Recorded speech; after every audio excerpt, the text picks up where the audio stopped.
wanted to get into a lot of enthusiasm about OTAs and into training camp, but we're starting to get kind of a muted vibe around the 49er draft class. Alfred Collins has yet to see the field.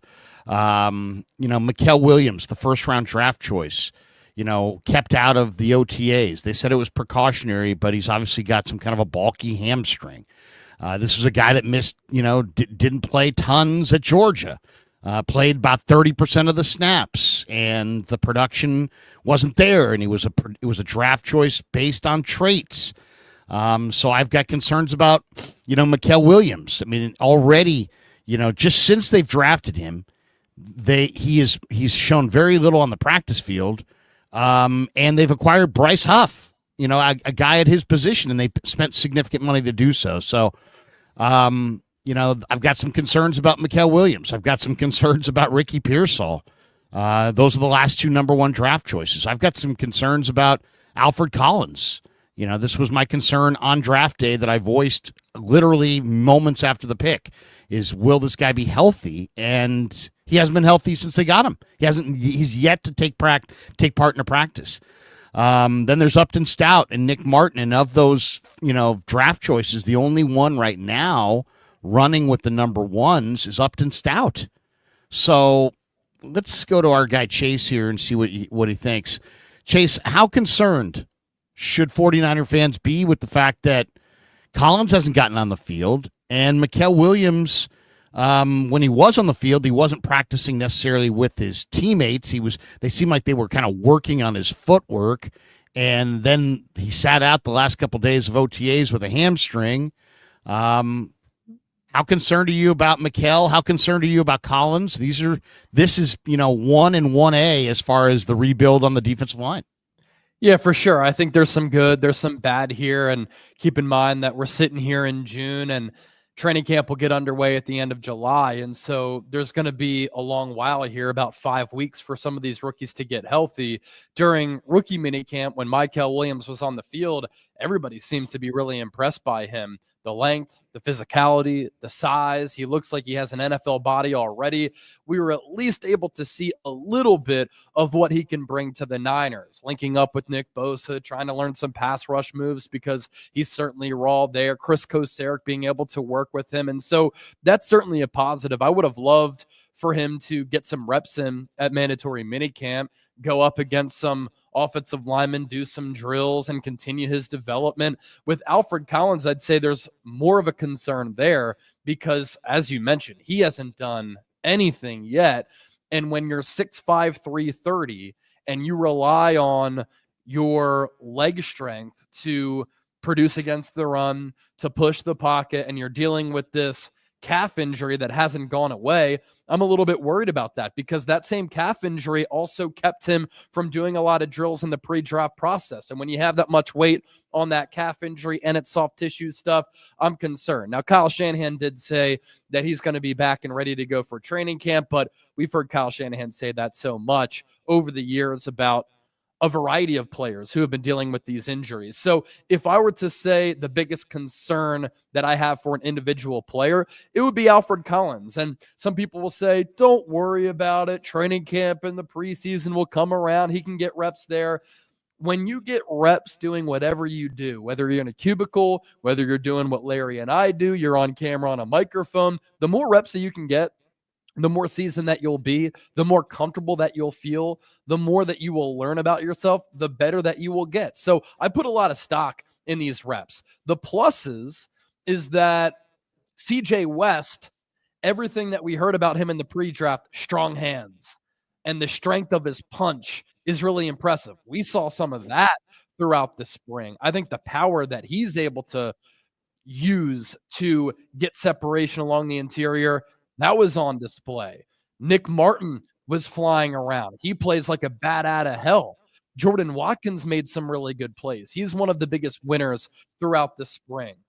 And a guy like that, I think, can have an impact on this offense right from the jump. I mean, you were there. You saw Jordan James spring a couple of runs. Yeah. Said, I think we got some steals of this draft class. I still feel that way. But again, these reps are important for these young players because there's a lot to learn and there's a lot to grasp just from a speed, physicality standpoint when you make that jump from college to the NFL, but you're also trying to learn a new offense, learn a new defense, and you're just getting acclimated with NFL life. How concerning is it that Ricky Pearsall, who says, "Hey man, I'm not injury prone," but he's having a hard time getting on the field, hamstring problems, and it's like if it's precautionary, it's precautionary, but there's always concerns. I mean, the one thing about pro football is you got to play. Yeah. You got to play. It's a painful deal, and nobody's 100% after a certain point. And I just kind of wonder about Pearsall. His job is to play the slot. Every time his name came up when he was drafted, it was like, oh, he's the next Julian Edelman. And it's like, that really made me pause because I've met Julian Edelman. I've talked to Julian Edelman. Julian Edelman's like one of the toughest guys that's ever played the wide receiver position. So now what? Pearsall is going to be one of the toughest guys who's ever played the position. Different body type too between those. Yeah, two. It just doesn't seem like it's likely.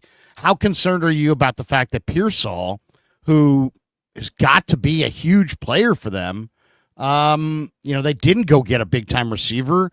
They're letting him be the guy. Well, he that's fine as long as he's the guy. Yeah. So with these rookies, it's like a big unknown, right? They're dealing with some of these issues right now, and you're like, well, we don't really know their histories. I mean, you can look back at college, and yeah, Mykel Williams was banged up a little bit, but he still played through those injuries. I think the lack of college production from last year at Georgia was partially due to the fact that he injured his ankle game 1, and then he was dealing with that nagging injury throughout the rest of the season. With Ricky Pearsall, though, it's a little bit different. And it's so funny how people will say, Chase, you're being way too hard on Ricky Pearsall. He got shot in the chest in downtown San Francisco last year. Yeah, but this is what you don't remember, is that prior to the gunshot wound, he did nothing in training camp. He did not play in a single preseason game. Why? He was dealing with a shoulder injury. He had that subluxation in that shoulder. And guess what? He was dealing with the hamstring issue. And so there's a history there to be concerned about with Ricky Pearsall, because this is back-to-back off seasons in which he's been dealing with a hamstring ailment. And the comps to Julian Edelman, I don't see it. Like, Pearsall can play on the inside, and I think he's better suited there. He could play on the outside. But Julian Edelman is more of a shorter, stocky wide receiver who's thicker. And Ricky Pearsall is thinner, more slender, but some of the quick twitch stuff is what allows him to win at the line of scrimmage, to beat man, which is a big reason why the Niners drafted him. It's the quick feet. It's the explosion. It's the smooth nature in which he can get in and out of cuts. It's the ability to jump up, be explosive with that 40-inch vertical, to go up and get it, come down with some of those 50-50 balls. He relies on himself being explosive as an athlete. And so the soft tissue injuries and the hamstring, that's a little bit worrisome for me. And I kind of called cap on what Kyle Shanahan said the other day. Oh, he could have participated in mandatory minicamp, but we want him to get ready for training camp. No, he wasn't healthy enough to be on the field. Otherwise, he should have been on the field. We're not talking about a Fred Warner who didn't do anything during mandatory minicamp. Fred Warner doesn't need to practice. Ricky Pearsall does. He barely played last year. He's trying to build this rapport with Brock Purdy, which is obviously really important. Last year, with a lack of that, we saw that a couple of occasions they weren't on the same page, and that led to a Brock Purdy misfire or Ricky Pearsall breaking off a route, not being in the spot that he needed to. Again, these reps are really important, especially for young players who, like Ricky Pearsall, didn't play a lot last year. He's a little bit raw.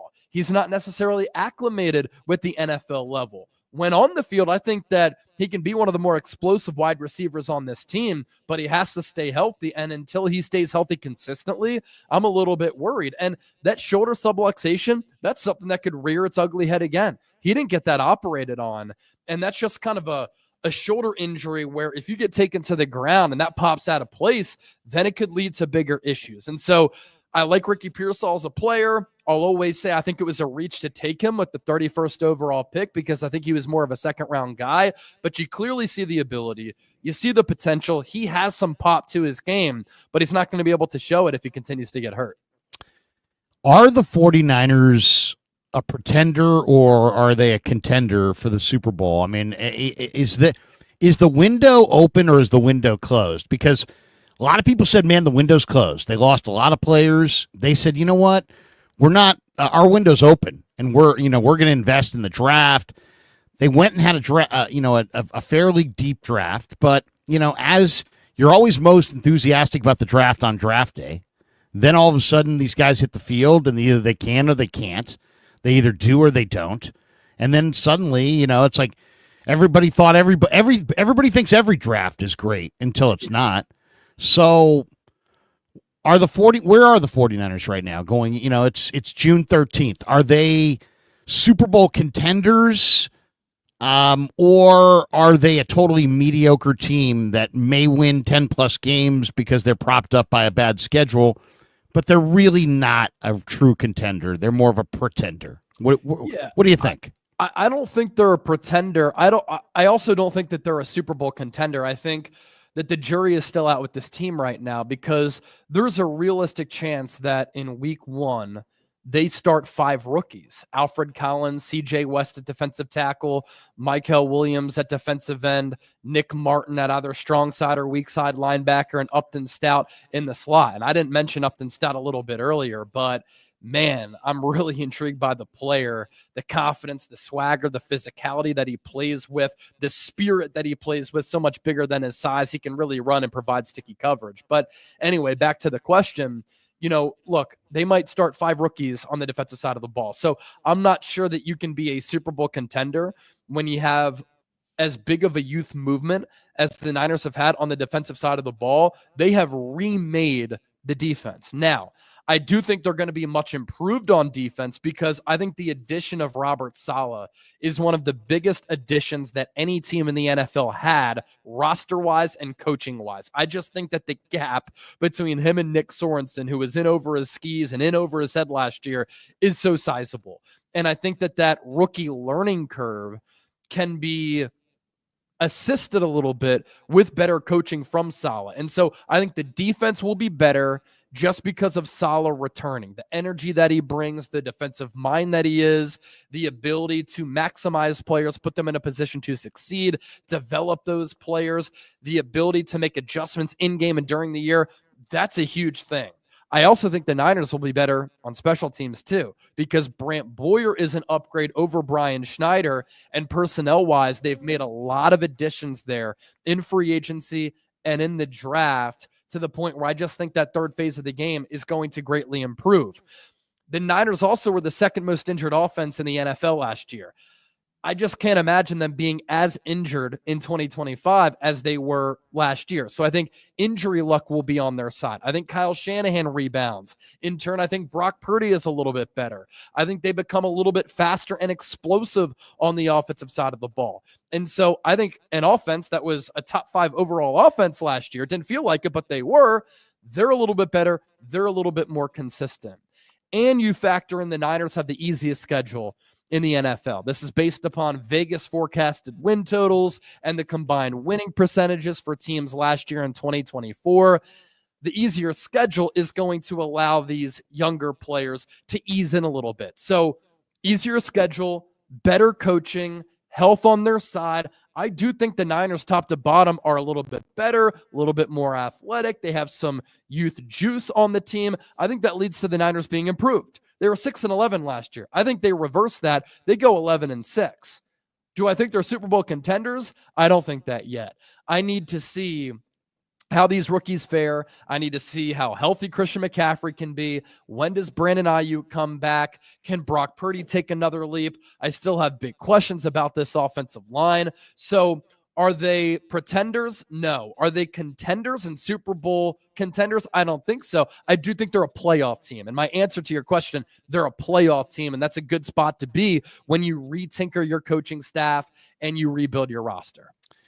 I think they're a playoff team too, but I got to be honest. I think they're largely a playoff team because of this schedule. If they had a tougher schedule, I'm not sure if they'd be a playoff team. There's always unknowns that crop up, and we just don't know exactly what the unknowns will be this year. If you had to give an off-season award for somebody who's really, in your mind, taken steps forward in the offseason, who would be your offseason MVP? Well, I'd love for you to elaborate on what you've seen from Jacob Cowing, because I've Yeah. watched a lot of your shows, and all of the talk out of Santa Clara is that the coaching staff has been very impressed with him. When you get some praise from Kyle Shanahan, that's a big deal given his receiver background, playing that position in college at Texas, and how hard he's been on wide receivers. But Jacob Cowing has added some weight. Jacob Cowing is doing a little bit of a better job of getting in and out of breaks with his routes. And you can speak to the plays that he was able to make during OTAs and minicamp. I'm interested to hear your insight on Cowing. Well, I mean, he's to me, it's like it's very subtle. Like, you're talking about a guy last year that was maybe 173 pounds, and this year is maybe 184 pounds, So it's like, it's not like he's put on tons of weight. But the thing that I've noticed is that last year, you always saw the front of his jersey. He was always kind of working his way back to the ball. Where now, I think I've seen the back of his jersey. I mean, he's literally they're getting him the ball while he's moving down the field, and he's making big, big plays. And I just think that between Watkins and Cowing, I think Brock Purdy's job is going to be easier, because these guys are going to create more separation. And I think there's going to be fewer 50-50 balls.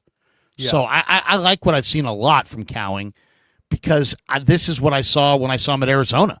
Right. This guy was very, very productive. So I'm really excited about him.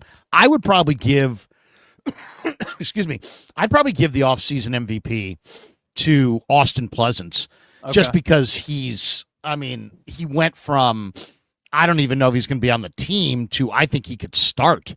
I mean, he looks really great. So that would be one. The other one, the other guy that to me is just so undeniable, and is Isaac Guerendo. Isaac Guerendo is just, I think the Niners maybe should call Christian McCaffrey aside and just say, hey, Christian, look, you've been the offensive player of the year. We got to the Super Bowl, but you weren't really 100%, and you fumbled in the game. We've seen what you are when you're 100%. You can carry us through that ultimate game the way that Saquon Barkley did. I mean, in some big games in the playoffs. So I would say the goal's got to be get to the Super Bowl, but get there with a healthy Christian. And to me, the way to do that is make this a two-headed monster. Guerendo and McCaffrey, they both can catch, they both can run, they're both fast. Don't have an 80-20 split. Don't have a 90-10 split. Have a 70-30 split. Have a 65-35 split. You know what I mean? Have that split be a little bit more with an eye on the priority being Christian being healthy for the playoffs in the Super Bowl. So that would be I think Guerendo's had a couple of, one catch out of the flat, one run. But I mean, this guy is running the distance. He's running the length of the field on his runs, and he's just so damn explosive. So I would say he's really stood out to me, Guerendo. And then I got to go one on defense that is shocking me. I got to be honest. I'm shocked by this guy, because I don't know if he's good or not, but he looks great. And that's Sebastian Valdez. Okay. The Niners have a defensive tackle that they got out of Washington as an undrafted player named Sebastian Valdez. And he's reminding me of Brock Purdy, as far as he's in these drills with these veteran guys who should be better than him. And yet Brock was better than them in those drills as a rookie. And Valdez is better than Kalia Davis and Evan Anderson and Givens and West. He's better than these guys in these defensive line drills. And Kasarik is like, shouting him out. When he gets back to like the huddle after his rep, guys are dapping him up. I mean, there's just no doubt this guy's playing well. Now, I don't know. Football's played with pads and helmets and hitting, and we'll find out for real this summer. But file that name away, man. Sebastian Valdez, because he had 34 reps at the combine in the bench. He's very strong. He's got underrated movement ability. And he is dominating these D-line drills. I mean, he really looks great. I don't even know what to say about him. I never even heard of the guy. Yeah. Yeah. And it's, you and I have talked about Valdez specifically. Like, it's really hard to find defensive tackles who can be a wide nine fit in trying to stop the run. But he's one of those guys that might be able to fulfill that type of role. A couple more just follow-ups I have, like with Jacob Cowing. Yeah. At Arizona, and before that, I think he went to UTSA. I mean, a highly experienced college player, so dynamic and explosive. Like, he had 316 college catches for nearly 4,500 yards. And last year in the preseason, I remember the stutter go on the long ball that he had when he caught the long ball from Josh Dobbs. He got behind the defense. He tracked the ball well. Dobbs kind of like threw it toward the sideline. So Cowan kind of had to Willie Mays it. And I was like, that's really good body control and awareness when the ball is in mid-flight. And then we saw him get utilized on some like bubble screens, and you can use him on jet sweeps. So he's not going to replace Deebo Samuel, and he's a completely different player from Deebo Samuel, but he can help replace what Deebo gave this offense, I think, with 4.4 speed and him being a gadget guy. And then with Isaac Rendo, he earned a near perfect 10 on his relative athletic score when he was coming out of college. The big thing with him is how inexperienced he was. He was at Wisconsin, then he went to Louisville, and he was a track star in high school, had to deal with some soft tissue injuries from time to time, but he started one game in his college career, and it was his last game. It was the bowl game that he played before he went into the NFL draft. But when he did play, he averaged 5-6 yards per carry. You certainly saw some juice and pop to his game. I think we saw that last year during his rookie year. You also saw him being a little bit raw. Like, sometimes the hole was there and he wasn't decisive. He didn't hit it. Sometimes he went the wrong way. But as he got more carries, I thought that the game kind of slowed down for him a little bit. And he's so unique. 220 pounds, runs 4.3. And so when you're that big, that physical, and you run that fast, we saw it with that 90-plus yard kickoff return against the Raiders in the preseason. We saw it with that long run against the Seahawks to kind of ice the game. He's a really intriguing player with a lot of ability, and I'm with you. Like, Christian McCaffrey, you don't need to give him the workload that he had in 2023. Like, he had bilateral Achilles tendonitis and a really bad knee injury. Split the carries up, and in fact, I think that helps out your offense because it gives you a couple of different backs. Incorporate Jordan James from time to time. Use McCaffrey as a slot wide receiver. Like, you have all these concerns at the wide receiver spot. He's a really good route runner. He has excellent hands, and so flex him out wide. Use him as a slot guy, and then you give the defense a different look, something else to think about. He can win against linebackers with some of his route running skills. And so I want to see Kyle Shanahan do that a little bit more. It's so hard because McCaffrey is so special. But again, I think it makes your offense harder to plan for and against. And it just gives the defense a different look. I also need you to answer a question for me because so much talk in the spring. I've heard people say, McCaffrey looks great. He's bouncy. He's explosive. He looks fast. I've heard other people say he looks so slow. He's lost a step and he's washed. Like, where is McCaffrey? I know he's running against air, but you don't need him to be 100% right now in May and June.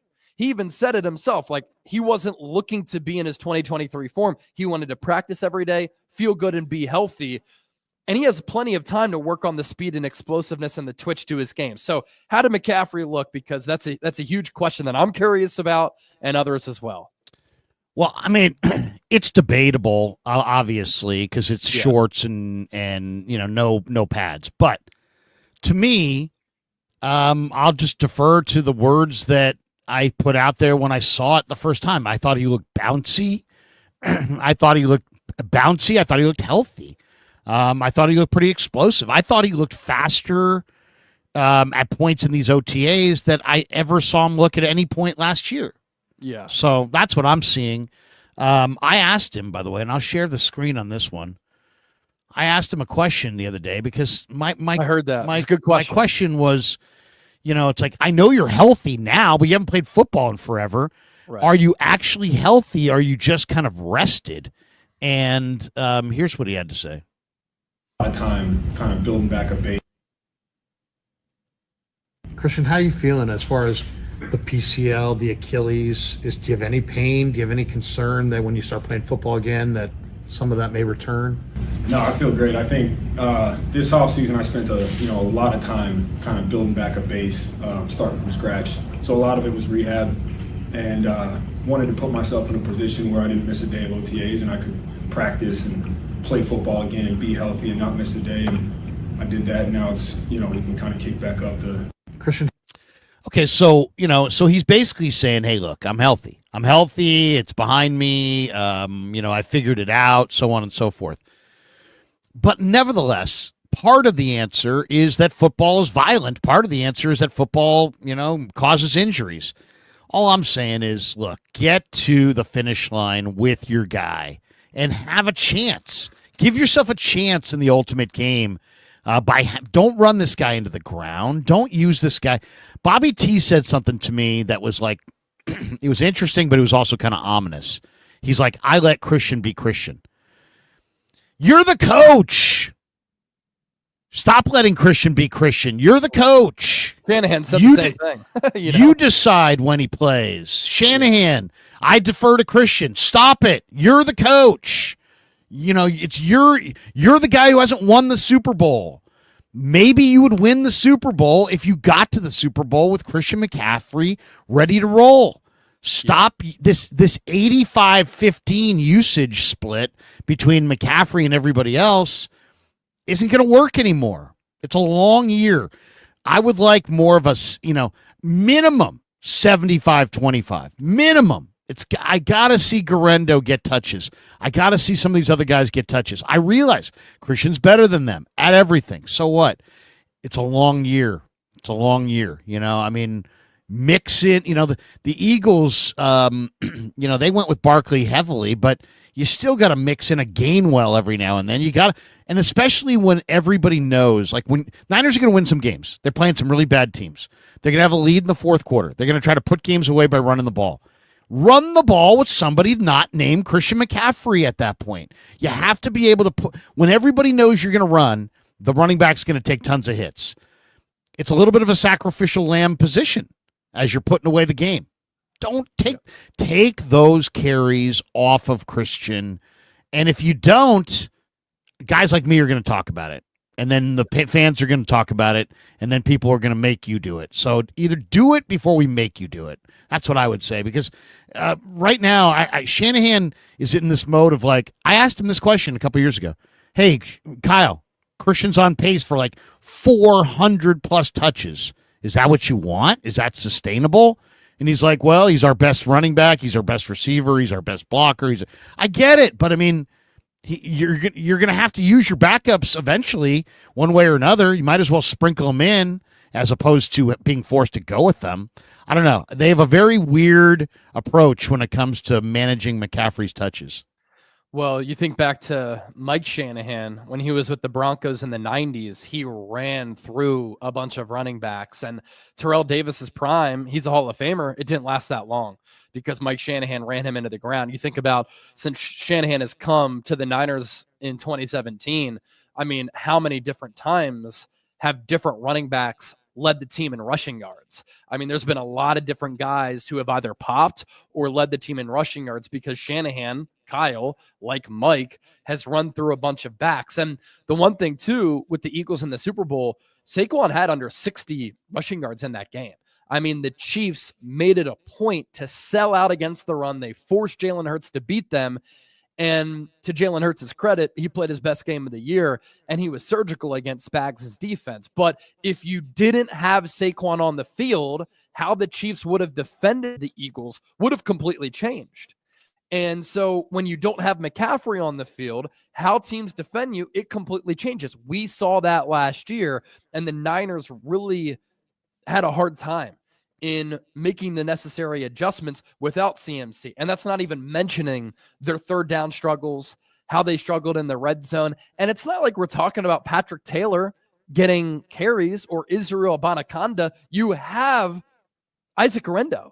You moved up in the fourth round to take him. You drafted Jordan James in the 5th round. Use these players, and you extended McCaffrey, and you gave him a pay raise. So keep the future in mind a little bit, knowing that he's a 29-year-old running back with a large injury history. One more thing, too, that stood out with what McCaffrey said there. If you want to nerd out, I nerd out all the time on this stuff, but McCaffrey is so detailed with his offseason workouts.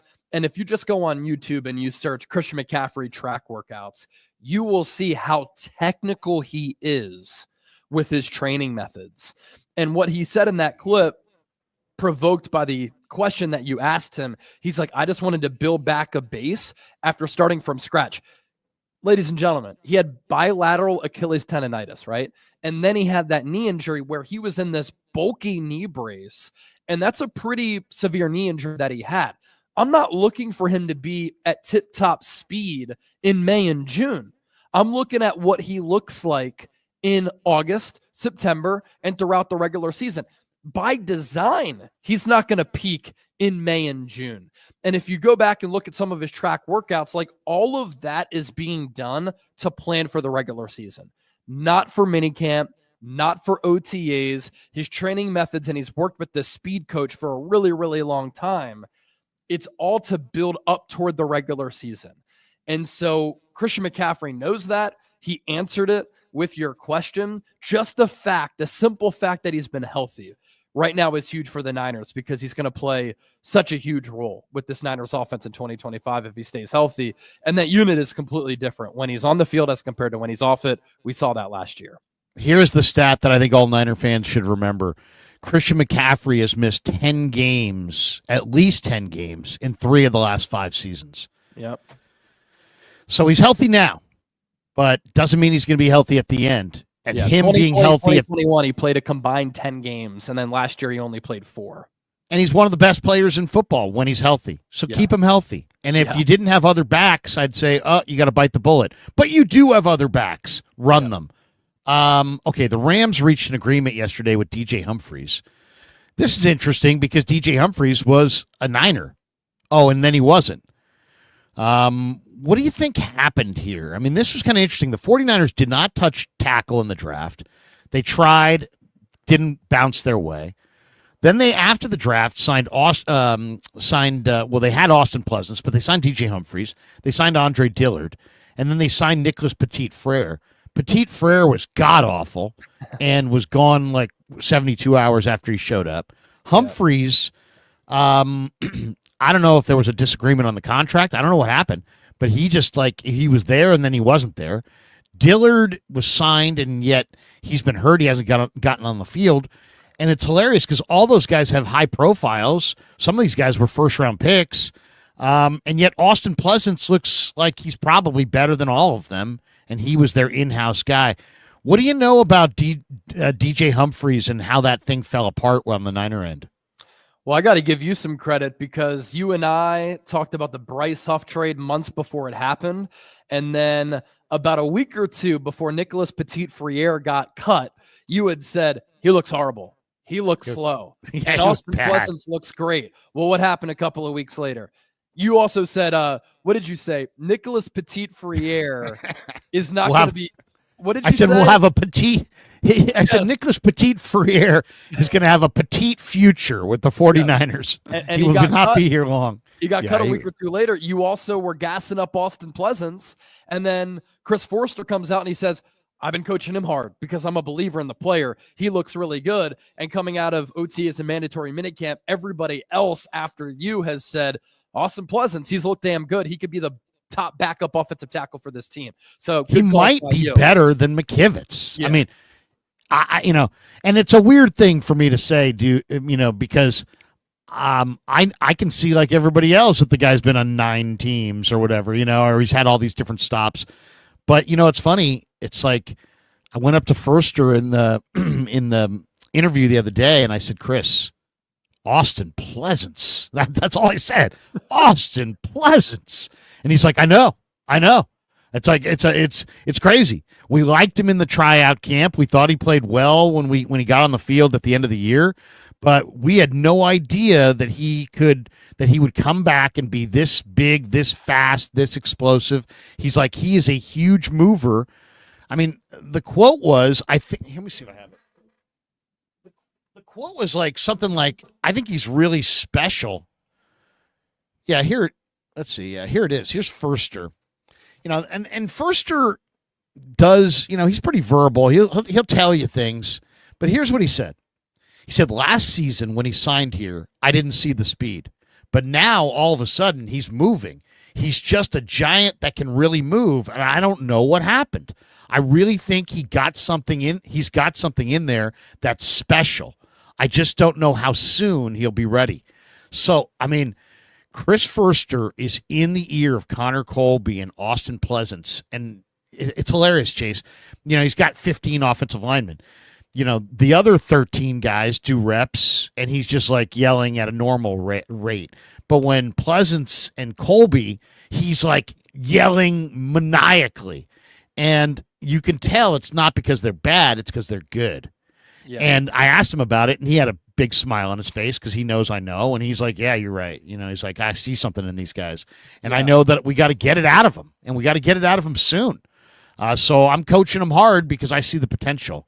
And I do too. I mean, Colby looks really, really polished, and Pleasance looks really big and really fast and really explosive. My question will be, is he better than McKivitz, and could McKivitz play center or left guard? Or could you play Pleasance? He's so big. He's so physical. Could you play him at left guard over Ben Barch? So I don't know. I'm not sure how they're all going to be slated this year, but I will say this. Between Colby and Pleasance, the Niners have a couple good young offensive linemen, and I think they're a lot of people that are going to rip the Niners in the media are going to point to they didn't draft an offensive lineman, thus their offensive line sucks. And I get it, and I wanted them to draft an offensive lineman. But the last part, I don't know if I'm down with. I know they didn't draft offensive linemen, but I'm not convinced their offensive line is going to be bad. It may not be stellar. I mean, Dieter thinks it's going to be a top 5 offensive line, and I think Dieter's pretty smart. So we'll see. We'll see. Damn. Yeah, I mean, I like the selection of Colby. You talk about him being polished. I mean, he started more than 40 games at Iowa, and they really develop offensive linemen at a high clip at that program, and they're nasty offensive linemen oftentimes too. You get those Midwestern wrestlers in that program who go to Iowa because they dream of going to that program. They just play with this nasty streak.